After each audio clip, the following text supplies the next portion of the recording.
and thank you for joining us today for L1 visas from end to end, presented to you by Jakob Lipman of VisaWolf.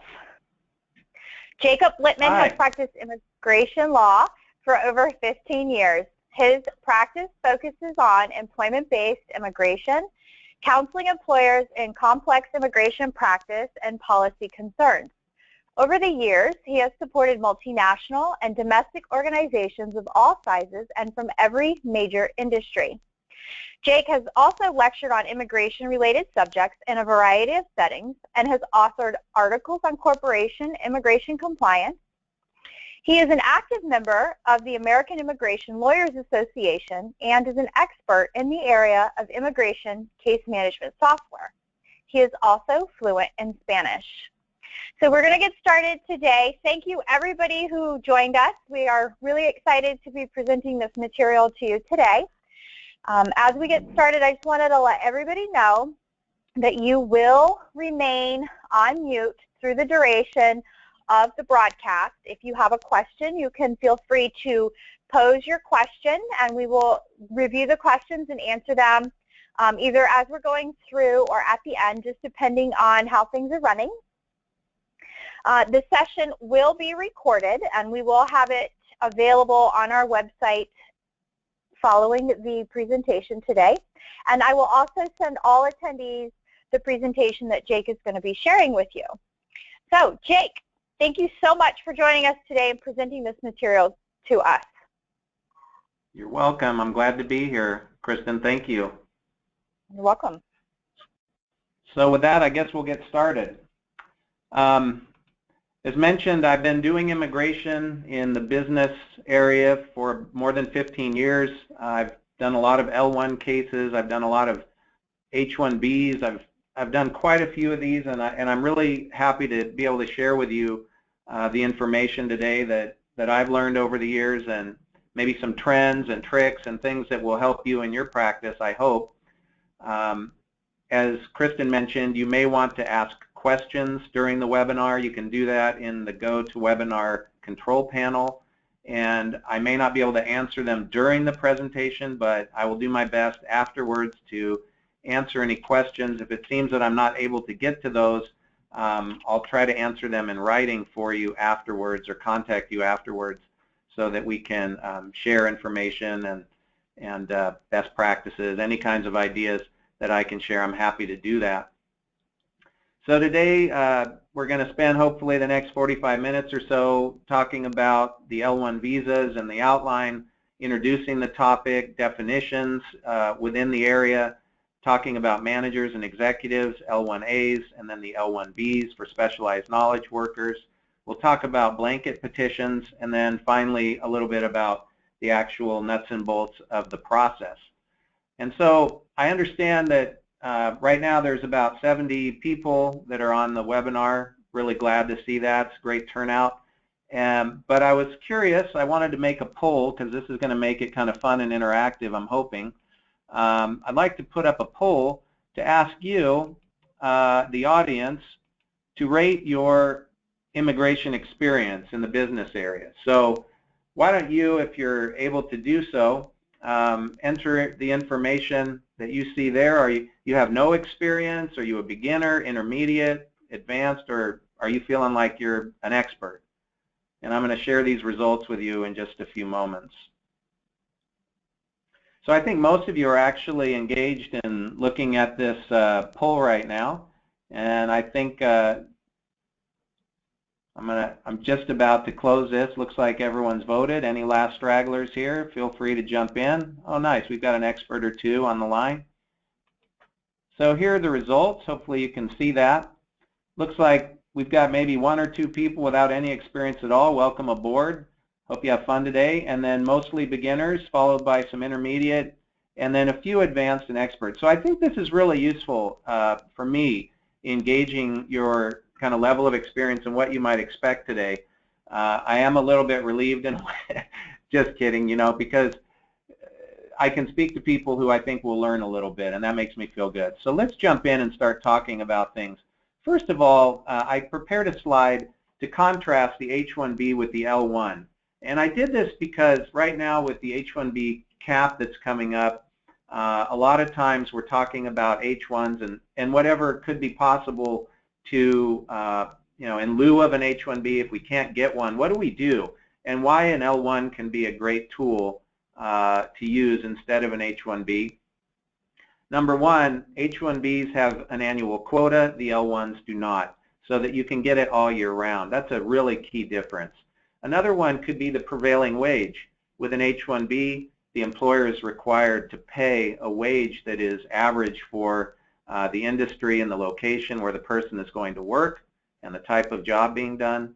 And so L1s do not carry the prevailing wage requirement. Could be a little bit handy in certain situations. With an L1, a bachelor's degree may not always be required or the equivalent, but for an H1B, it is. Another difference that I think comes up as a positive, usually in a negative context with the L1, is the 5- and 7-year limit. So we'll talk about this a little bit more later, but L1 visas have a 5-year limit for the L1B and a 7-year limit for the L1A. The H-1B visas have a 6-year limit, but it can be extended beyond the 6 years as long as the individual has been in a green card process, and that comes up regularly in my practice. So we'll talk about that and what we do to manage that situation a little bit later. Another great thing about the L1 visa is that the candidates who are eligible for L1A as multinational managers or executives can use an expedited green card process. Another benefit, L2 spouses, the dependents of the L1 visa holder, the spouse only, is allowed to work in the United States. That's a key benefit.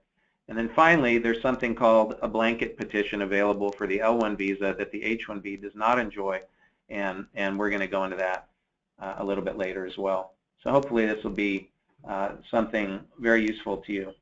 Another question I just want to ask, why did you decide to join this webinar today?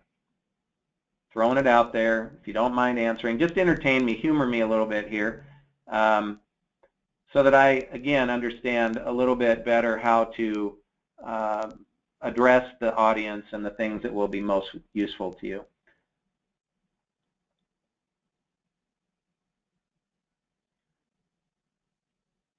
Whoever's answering that you just love immigration, I'm with you. That's just what I want to do all day long. All right. So thanks for humoring me with these things. So general information is kind of the, looks like it's the thing that most people are interested in. Just getting kind of a survey of the subject, and perfect. My discussion should be able to directly speak to those general principles.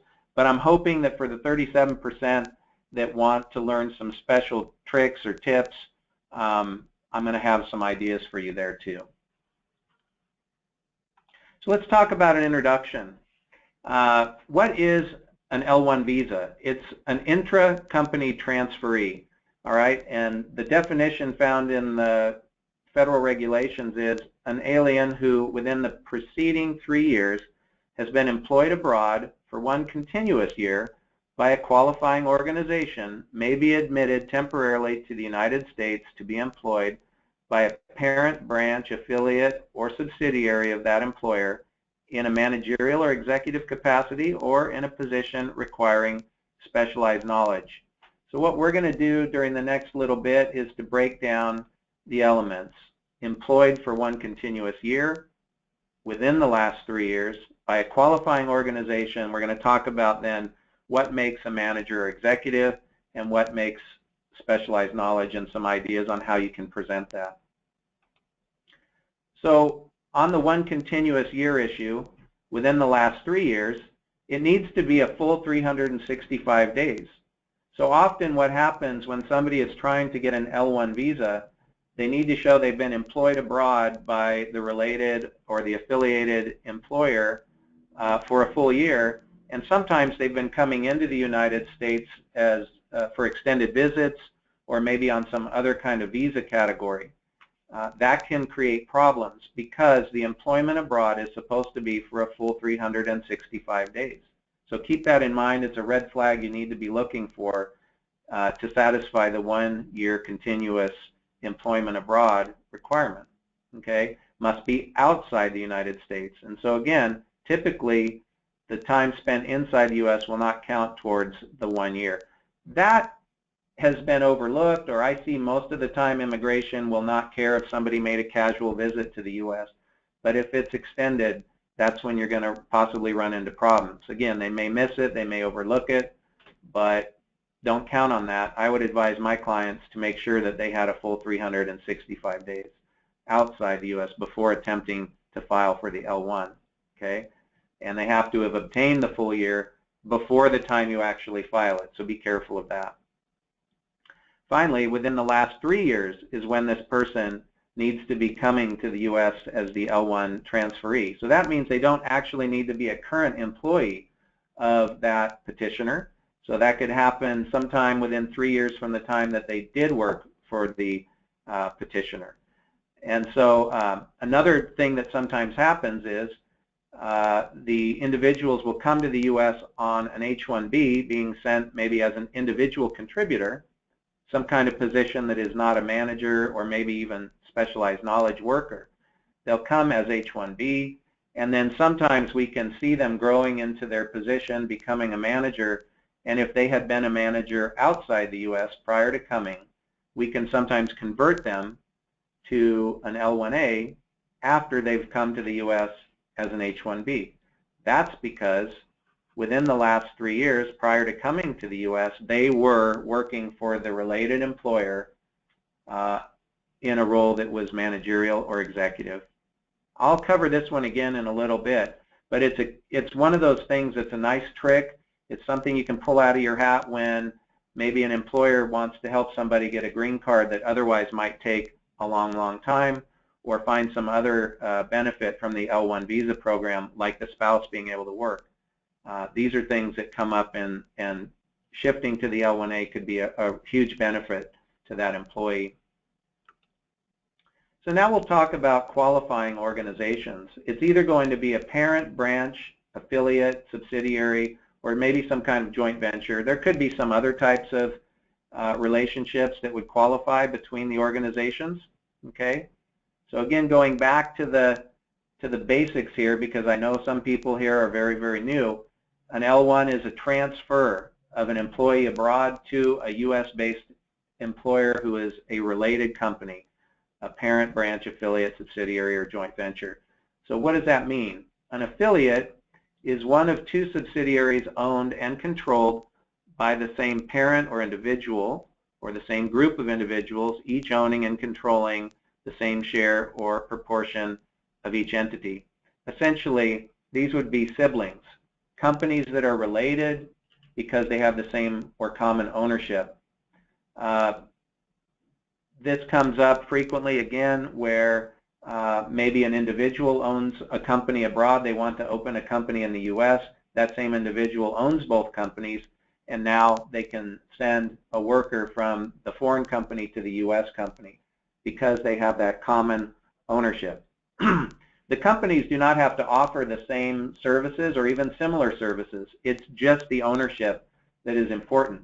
So in some cases, it could be abroad, the company is some kind of manufacturer, but in the U.S., it's a service-based company. So they could be totally different, just as long as the relationship is there and the individual coming meets the requirements for management or specialized knowledge. A subsidiary is an entity of which a parent owns directly or indirectly more than half of the entity and controls the entity, or owns directly or indirectly half of the entity and controls the entity, or 50-50 joint ventures. And what comes up occasionally is when, as a subsidiary, the foreign company may or may not own, or the U.S. company may or may not own the majority or even half of the related entity.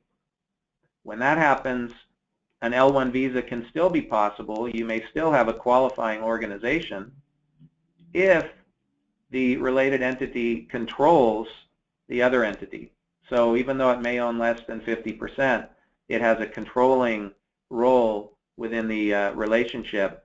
That may qualify for an L1 organization. So look for that as well. These are little tricks and ideas that you may be able to use down the road. Now, in order to document the relationship between the organizations, you normally need to provide copies of the articles of incorporation that would show common ownership of both the U.S. and the foreign entities. If that doesn't exist, or maybe there's some other kind of problem obtaining the documentation, you can submit business licenses or other information that would show the ownership, annual reports in the case of companies that have been audited or maybe have some kind of a public filing. You can use these annual reports. They normally show the subsidiaries and the percentage of ownership and control. Maybe there would be contracts or other documents that would explain the relationship. Corporate filings, again, those kind of public SEC documents that may exist. And then anything else that you can find. One of the things that we frequently use are stock ledgers, maybe purchase agreements.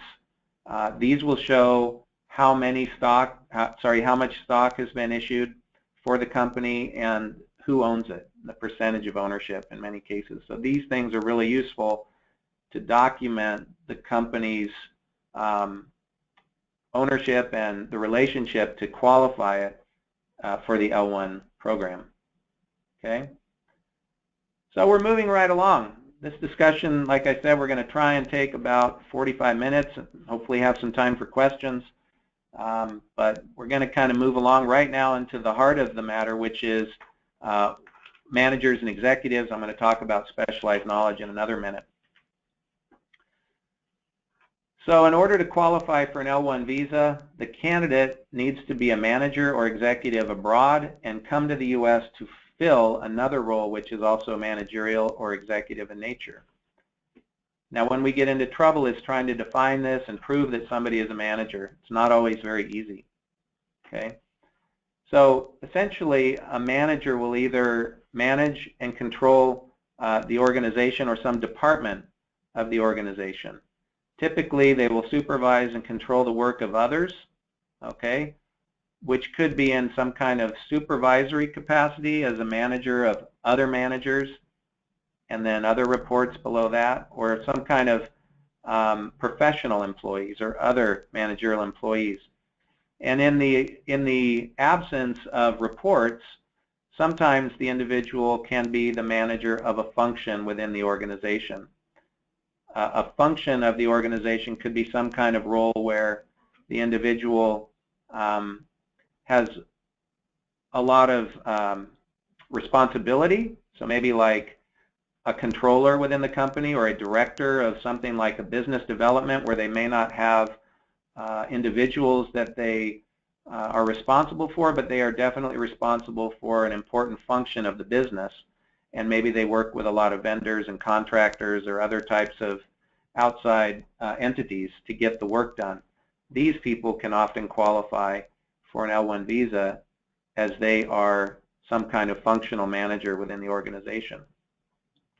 Normally, first-line managers do not qualify unless they manage other professionals. So that means, and I'm going to show you a diagram in a minute, that essentially a situation where somebody manages a line of people maybe on a factory floor or something like that of non-professionals, that's not typically going to qualify, and we'll see that diagram in a minute. I think it helps really to explain what it means.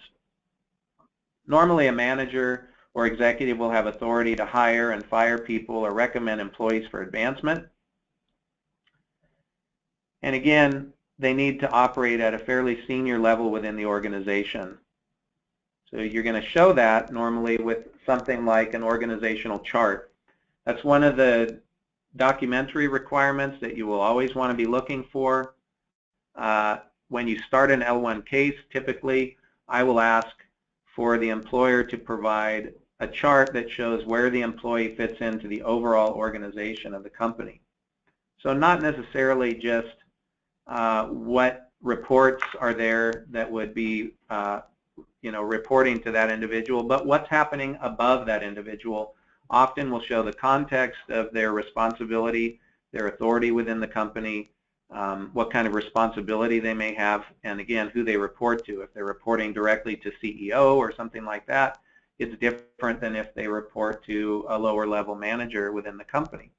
So those organizational charts are going to play a very important role in your ability to prove what kind of person you're dealing with here and whether they really appear to be management material. The same thing is true when you're sending them to the U.S.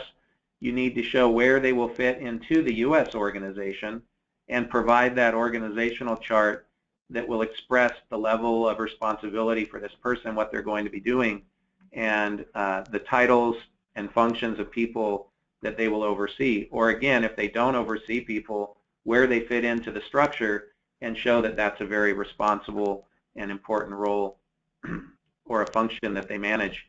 So it will be obvious to the person reviewing at immigration that this is an individual who operates at a high level.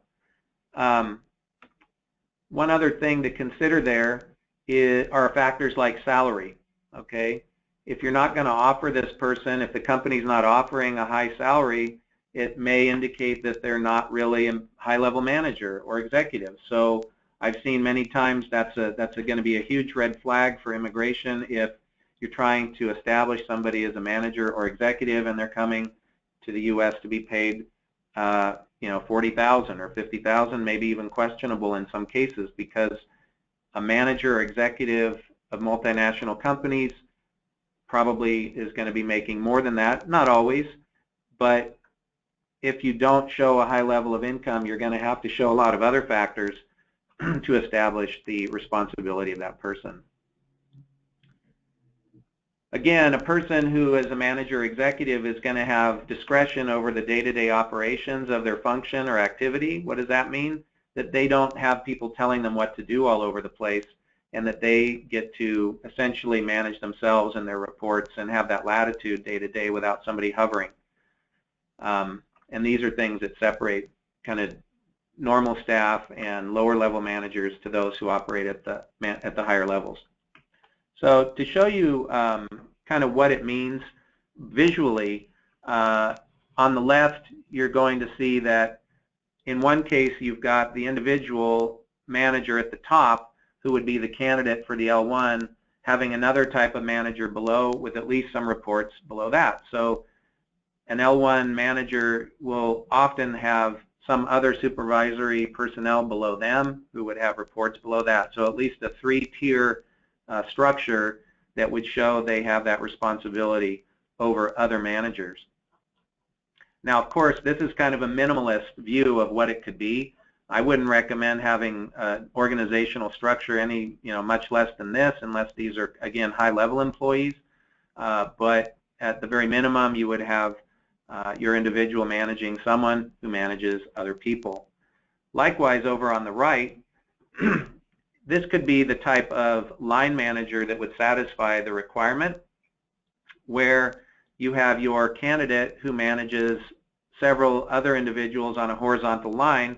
So again, there's no depth or hierarchy of management there other than your candidate managing a line of other people. As long as they're professional workers, it's going to be okay. And what are professional workers? Well, a professional for immigration purposes is normally somebody who holds at least a bachelor's degree in the area of their special occupation that they perform. So a typical one that I see all the time would be engineers, software engineers, systems analysts, people like that, that normally have a bachelor's degree within a tech field or some other kind of related field. So that would be a situation where you can satisfy the requirement and still only have a single layer of management there and not the multiple tiered hierarchy as you see on the left.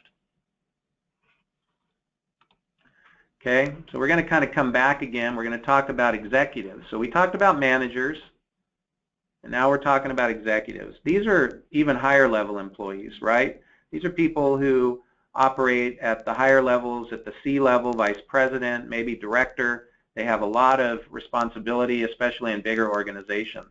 They are responsible for establishing goals and policies of the organization. If they manage a function, they basically are responsible for that entire function. I'm thinking of like a treasurer within the company, something like that. They have wide latitude and discretion to decide what they want to do every day. All right, and they only get general supervision. Maybe they answer to people like board of directors or stockholders. Okay, they don't have maybe a boss hovering, but they do answer in many cases to outside investors and things like that, which is a big job by itself. As I've seen in some of the companies that we've worked with, these people have quite a bit of responsibility to the board or to stockholders in many cases. And so it's not that they aren't managed, it's not that they don't have anybody that they really have to answer to, that they're accountable to, but they are operating at the highest levels of that organization. Very good. So, specific issues that relate to the managers and executives. I'm going to repeat a few things that we talked about earlier, just kind of, make sure that you understand it and that you walk away with something that you remember here. One is that with manager executive L1A, there is a 7-year limit to the time that a person can spend in the country. That can be restarted, or you can reboot, I guess, after 1 year of that person leaving the U.S., coming back after 1 year abroad, a full year again. Okay, so that could be, they could bring it back. However, by the time 7 years roll around, you probably want to have some other kind of plan in place if you want that individual to stay, and that would be the green card process.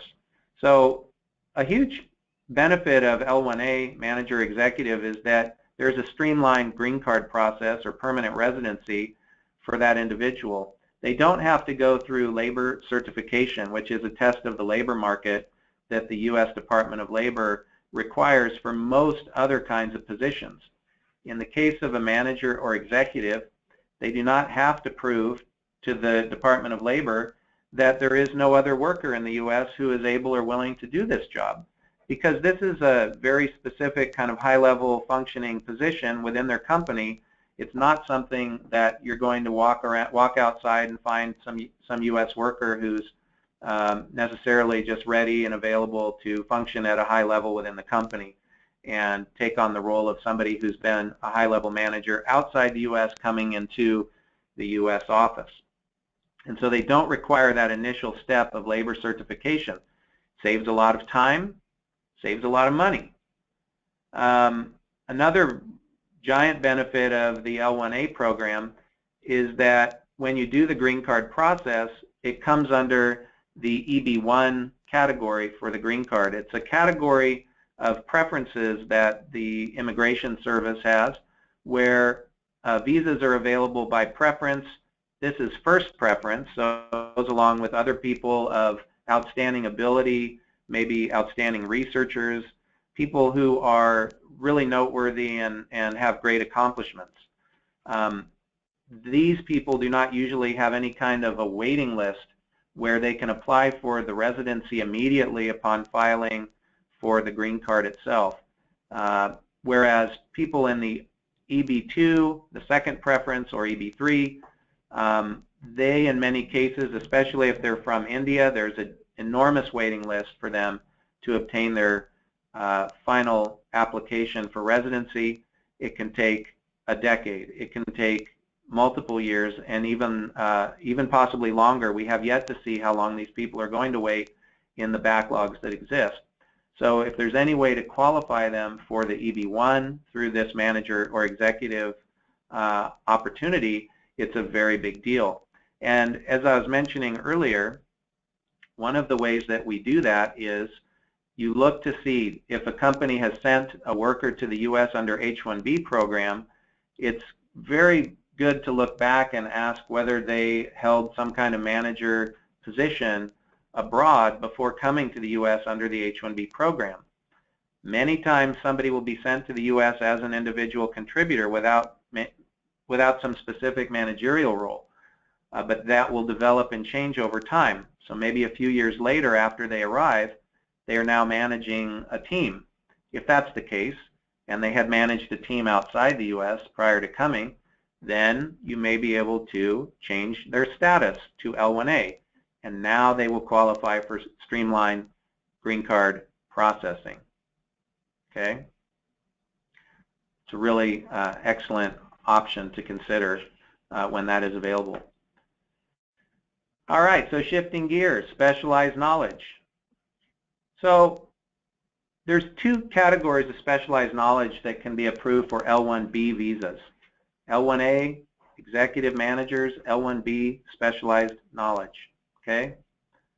Specialized knowledge of the knowledge that you're looking for is of the organization's product, service, some kind of research, maybe equipment or techniques, management systems or other interests, and how these things apply within the international markets. Okay? So these are often proprietary kinds of details or information that that employee would have working abroad. They learn about the company, they understand the equipment or maybe some kind of process, the products, the techniques used by the company, maybe the strategy of the company, and they bring that knowledge to the U.S. to be applied here. Okay? The other thing that they might have is some kind of advanced level of knowledge or expertise in the company's process or procedures. So advanced level may not necessarily be specialized knowledge, but it's advanced, okay? And the distinction between those things is obviously kind of fuzzy and open to interpretation, but we'll talk a little bit more about how we prove these things and what it means in the next little bit. That brings me to another poll that I want to bring to you, okay? L1B visas have been the subject of a lot of controversy because the U.S. Immigration Service, as nice as this visa sounds, they just don't like to issue the visa. They don't like to approve them. They have a very greedy concept for what it means to have specialized knowledge. That's my experience. And I wanted to see if, in fact, that would be your experience as well. So let me put up a poll here.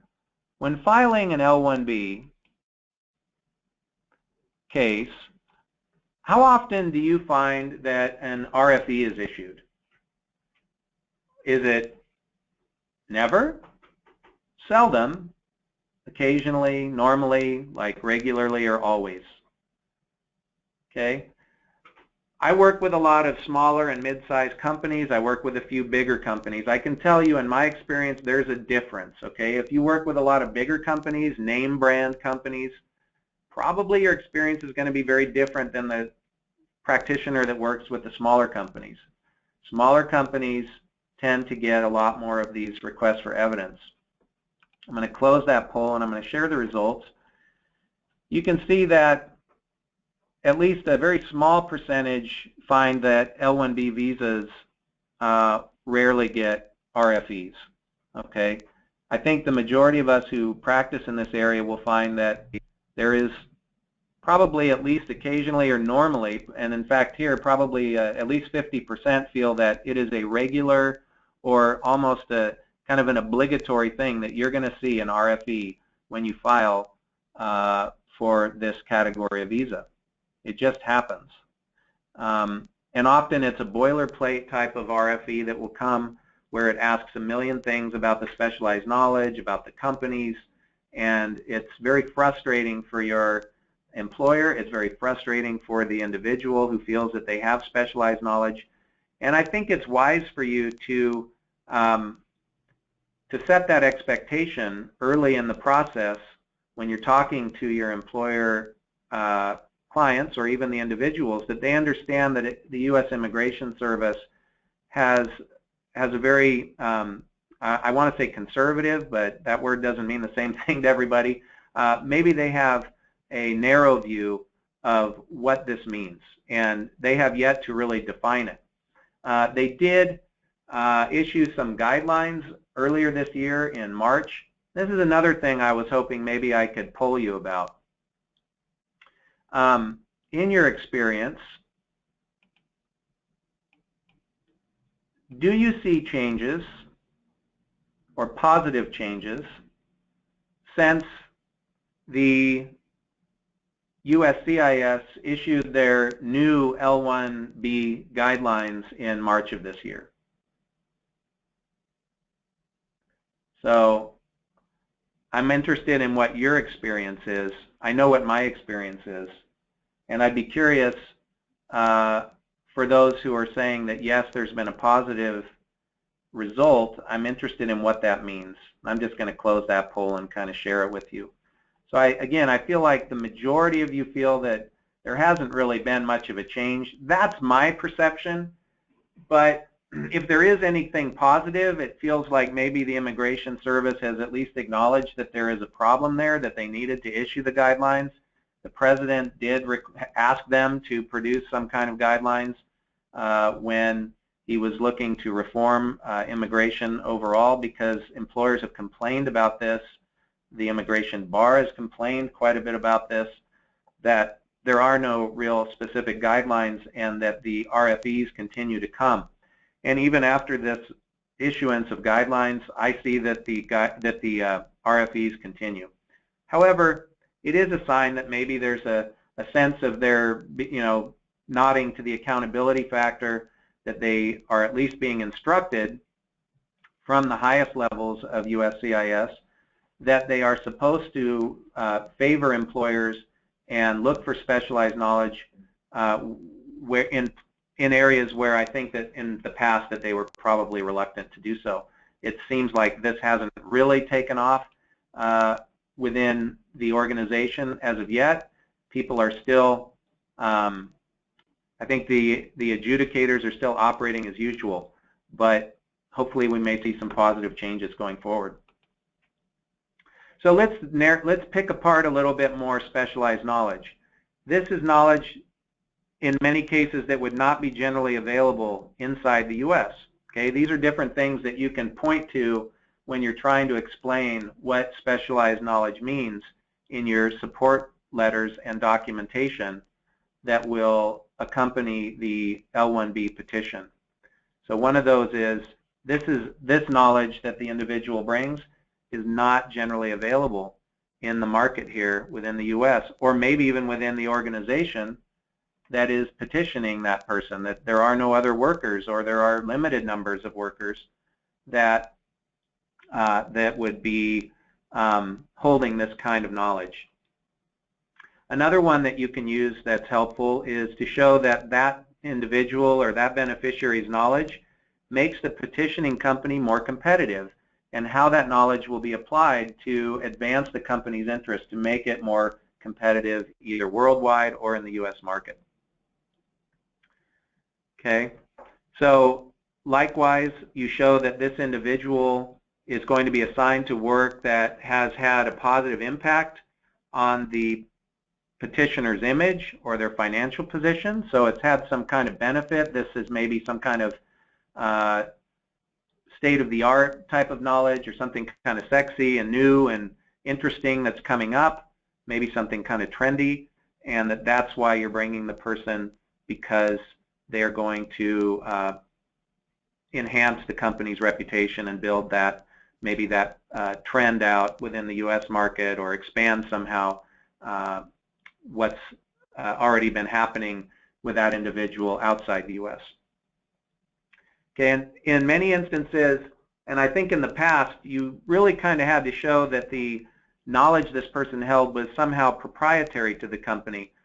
The memo that was published in March, it said that the knowledge doesn't necessarily have to be proprietary. It could just be that kind of advanced knowledge about the company or something else, maybe even something that could be available outside the company. But I would say if it's not something specialized and proprietary, it's going to be a lot harder to show how this is really novel and different and how the person's knowledge is special if it's not something that is proprietary.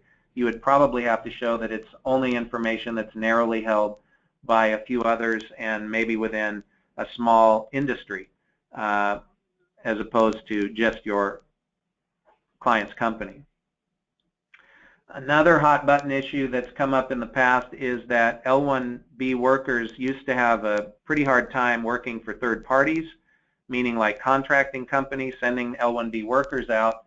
And this is because if you say that they have specialized knowledge and they're going to work at a client site, which specialized knowledge are they using? Specialized knowledge that's related to the petitioning company that brought this person, or is it some kind of specialized knowledge about the client's company and their products and services? This is when you run into trouble, and so you've got to be very careful. You want to read that memo. You want to understand what the guidelines are at this point in time, but essentially you're going to have to show that that assignment to the third-party location is going to require that specialized knowledge that this individual obtained outside the U.S. and bring it to the U.S., apply it to that project. Contracts are going to be helpful. The documentation that you want to show would be like patents and licenses, trademarks, to show there's proprietary information. Those are often very useful.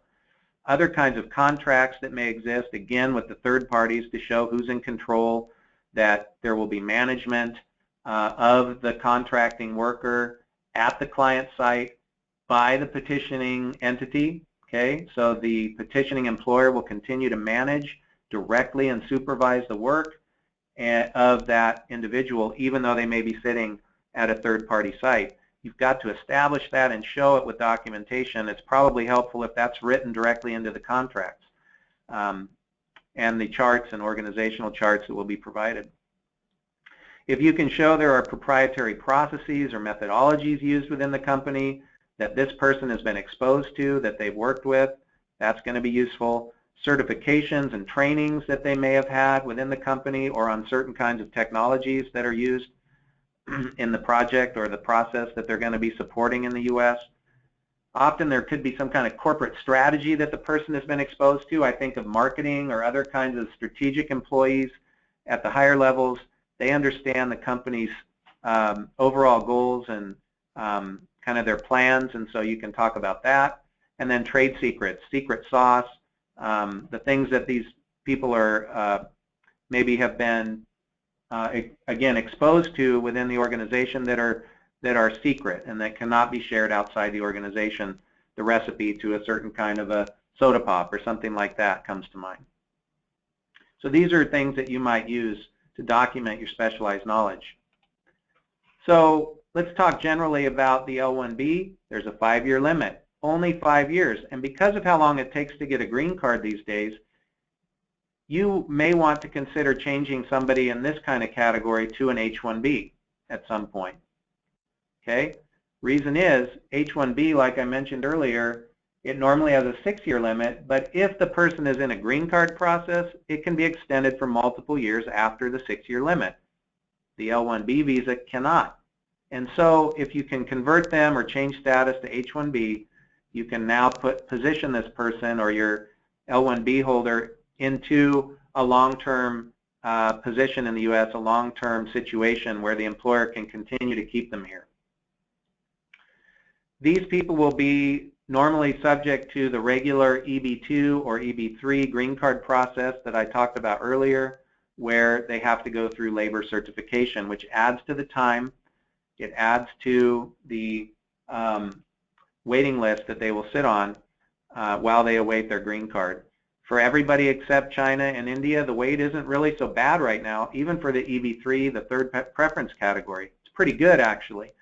But traditionally, that can fluctuate, and so it's preferable to be in the EB2, which requires master's degree, or bachelor's plus 5.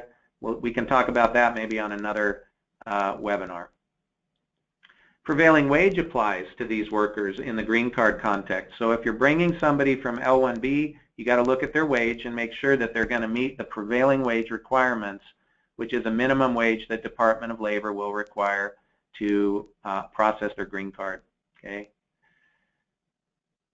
And again, in some cases, the company has sent a worker under L1B program to be an individual contributor.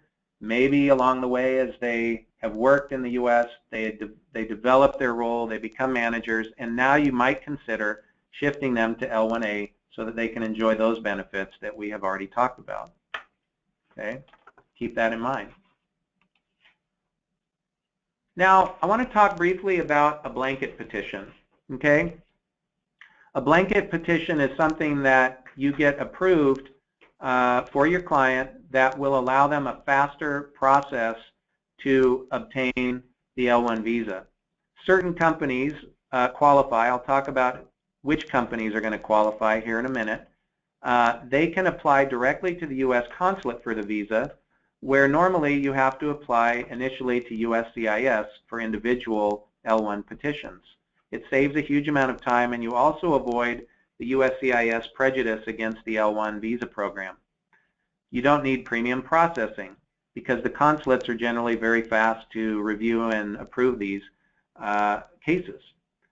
So the other benefit is your client gets to apply directly to the U.S. consulate, and I have found in my practice that the U.S. consulate seem to be quite a bit more friendly towards L1 visas than USCIS is. Your employee client will have a face-to-face interview with the consulate, and that can be a really positive thing. In some cases, it could be a negative if that individual is not really articulate on the issues surrounding their visa and their application. That person should be totally instructed on how to describe what is specialized knowledge if they're an L1B applicant, or if they're going to some third-party assignment, they need to be able to articulate that they will be managed by the petitioner, that they may be going to another location, but again, that they will apply their specialized knowledge there and be managed by their own company. And these are requirements that your blanket applicant should be looking at. Who can get a blanket? Well, it needs to be a company that's been in business at least 1 year, must have at least 3 offices, and at least one of the following: 25 million in combined U.S. sales, a workforce of at least 1,000, or at least 12 L1 approvals within the last 12 months. My practice, my experience has told me that usually the employer that has 25 million in combined sales that's going to be the one that helps them meet the requirement. Okay, the first approval that you get is valid for up to 3 years, and then the second approval will be valid indefinitely. A little note of caution: that first approval, if you don't renew it and you forget and it expires for any reason, you can't apply for another blanket for 3 more years. So don't miss that. Don't be the guy that misses that deadline. Always renew that blanket petition. Put it on a calendar. Don't miss that one. It would be a big mistake. So let's talk quickly about process. For an individual petition file with USCIS, you find the location of the work and check the USCIS website. You might want to check it every single time that you do one of these, because often the location where you're going to file it is going to change. They do that without notice. Well, they may give notice, but you won't see it all the time.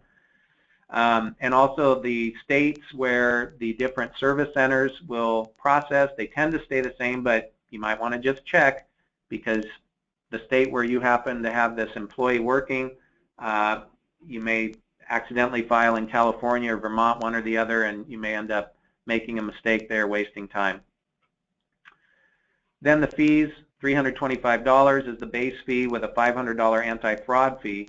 Anti-fraud fee is actually paying for USCIS workers to go out and contractors to go out to check the status of these L1 employees to make sure that they're actually doing what was described in the petition. So make sure and warn your employer clients and even the individual that if there are changes to the work conditions, the location, or anything else, let you know as the attorney, because you need to notify immigration of changes to their locations and other kinds of, maybe their title has changed or other things. This needs to be informed immigration so that if they do send out one of their workers to see who's doing what, that your employee, you've notified the immigration with an amended petition or something to alert them that there's been a change. To get the premium processing, I'd say the normal L1 these days is taking 2 to 3 months. With premium processing, it's 2 to 4 weeks if you get an RFE, less than 2 weeks if you don't. Okay, the blanket petitions. Those are filed with the U.S. consulate. Every time you file one of these, I recommend you check the consulate website to see what the instructions are for filing a blanket petition. They do change once in a while. each consulate may have some specific instructions. You file it on Form I-129S, usually in some kind of triplicate form, means like 3 copies, original copies. And then also the Form DS-160 is filled out online normally with the U.S. consulate when you schedule the appointment for the interview. The fees, $160 is the non-immigrant visa application fee. Sometimes there are additional fees depending on the country. They have some reciprocity tables that will tell you what the additional fee could be depending on the country. You can look that up in the State Department website in the Foreign Affairs Manual. A $500 anti-fraud fee is there as well because these people may be investigated, and the Immigration Service will go out and pay them a visit occasionally. As I mentioned before, that's something to keep in mind as you prepare people for what can happen in the post-approval process when the employee is finally admitted happily to the U.S. to go work and fulfill their assignment. Make sure they know that they need to keep you aware of any changes to the employment and the conditions that exist. So that pretty much wraps up what we came here to talk about today. I think I may have gone over about 5 minutes, my 45-minute estimate from the very beginning, but I thank you for your attention. I enjoyed giving this presentation. I always enjoy this kind of experience. I enjoy the colleagues that I have and the people that I work with in my office. I just really like what we do here. It's a great practice. I noticed that there may be some questions, and I'm going to try and bring those up here and see if that will allow me to do that. I'm trying to see if maybe, Christen, can you help me see those right now? I'm not seeing the questions. Okay. I see a little question mark on the control panel. If you do not, I will open it and I can read the questions and then you can answer them. Okay, yeah, I don't see it, so if you don't mind, that would be great. Sure. Okay, so the first question we got before we even got started, and the question is, if client gets L1 status by COS in the U.S., is it correct that he must give L1A visa from consulate overseas in order to re-enter the U.S. once he goes back to his original country for business trips? So COS means change of status, okay? So if a person is in the U.S. under some kind of H-1B, maybe a B-1, a visitor visa, you can do the change of status and convert them to an L-1 visa in some cases. That means they don't have to leave the U.S. prior to becoming an L-1A or B and work here in the country. So it's a very helpful tool, change of status, and we use it occasionally for these kinds of cases. The question, I think, is that when that person leaves the U.S., what's going to happen before they can come back? Well, if they've never had an L1 visa before, they're going to need to apply for the L1 visa at the U.S. consulate prior to returning from their trip outside the U.S. So they will not be able to come back as an L1 visa holder unless, once they've left, they visit the U.S. consulate, get their visa, and come back to the United States. So the answer is yes, they must visit the U.S. consulate prior to returning. Okay. Thank you. And I'll read the next one, but just an FYI, Jake, I took a screenshot and emailed it to you so you could actually see these questions that I'm reading. Thanks. You're welcome. Number 2, can the owner of a foreign company with 2 executives send themselves to open a new affiliate in the U.S.? The answer there is, I'm going to say theoretically, yes. Okay. In a small organization with only 2 employees, you're going to have a hard time there showing that this person is coming in a managerial or executive role with such a small organization. Immigration doesn't think that somebody in such a small organization is operating completely at an executive or managerial level. They assume that in that kind of a really small, tight unit, that the individuals will be doing all kinds of non-managerial work like administrative tasks because they don't have a support staff standing around helping them do things. And so some portion of their work, maybe a significant portion, will be doing things like answering the phones or scheduling meetings or just doing the things that other people do in other bigger organizations. So be aware of that. In describing the work of those individuals in the foreign company, the company operating outside the U.S., be aware that you need to explain how these administrative or kind of perfunctory functions are going to be handled. Are they being done by these individuals? So if you can show that there's only 2 people in the organization, again, I think it's going to be hard to show that these people are really operating at that managerial or executive level. It may be possible, though. I would suggest building a little more infrastructure around those people, maybe a layer or 2 of management prior to trying to qualify them for L1 visa. The other thing to consider is that it is generally easier to get a first-time L1B for a startup company. The U.S. Immigration Service will allow the company to send a worker to do the startup. They typically give a 1-year visa. And during that year, the company will have to execute a business plan showing that they're going to be up and running within the first year. By the 3rd year, they should have a company infrastructure that will support several employees and a management situation. Even at the end of the 1st year, there should be layers of management there. And again, an ability to show that all of the administrative functions and the things that are normally done by mid-level and lower-level employees are going to be handled by other people at that point. So when they go to renew the visa, there needs to be, after the 1 year, there needs to be some kind of structure there that's going to show that they really are operating as managers or executives. The last thing I want to mention is that in that situation, if there's only 2 employees and they're trying to come and establish themselves in the U.S., immigration is not going to allow it if they see that the foreign company is basically packing up shop and going away. So in that case, there will not be related employers there in order to qualify the relationship between the companies, because one is going to disappear when all the workers come over to the U.S. So you have to show that there will be an existing business back in the home country, that it continues to operate, and that it will continue to do so throughout the entire life of this L1 visa. So it doesn't disappear after a year or 2. Each time you renew the visa, there will have to be a showing that the old company continues to be there. So, long answer, sorry. That's okay.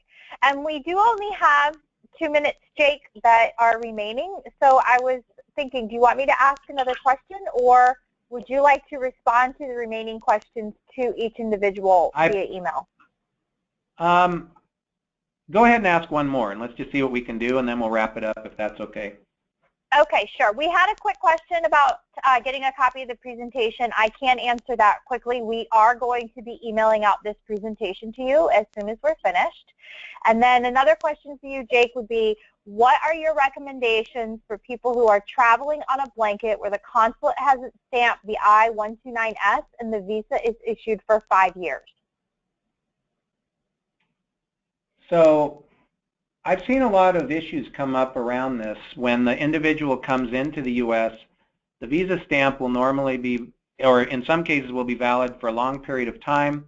When they enter the country, the petition validity date for the blanket is printed on the visa stamp as well. So sometimes the individual will only get an L1 extension through the period of the blanket validity. All these kinds of confusions come up. I don't think that the admitting officer at the customs really knows what to do with that all the time. So if the individual knows and is prepared when they come in, they should get at least a 2-year increment when they come in on the L1 blanket. If they don't get a 2-year increment each time they come, then it may be worth, of course, telling the attorney so the attorney can figure out what went wrong, if anything. Sometimes it corresponds to the validity of the passport or other things that they may be able to remedy. But there's an office called Deferred Inspection that the BP operates, and normally they have them in population centers. Most of the big cities have one. And you can instruct your client to go to that office if there is a mistake on the I-94. I don't say, well, it shouldn't say mistake, but the admitting officer indicated some period of time less than what it should be. You can often send them to this office for deferred inspection, and the folks there review it and they say, yes, the attorney's right, we should have given you 2 years, here you go, and it's a happy ending for everybody. And they didn't have to travel outside the U.S. and things work out pretty well. So consider that as a, you know, again, one of those tricks up your sleeve to save the day when you come in to solve these kinds of problems. Okay. So I think that's it. Yeah. Hey, I just want to say thanks, Kristen, and everybody else for the opportunity to do this. It's been fun. Thank you. Yes, and we do have your questions, and we will respond to them via email. Thank you, everybody, so much for joining. We really appreciate you taking the time to join us today.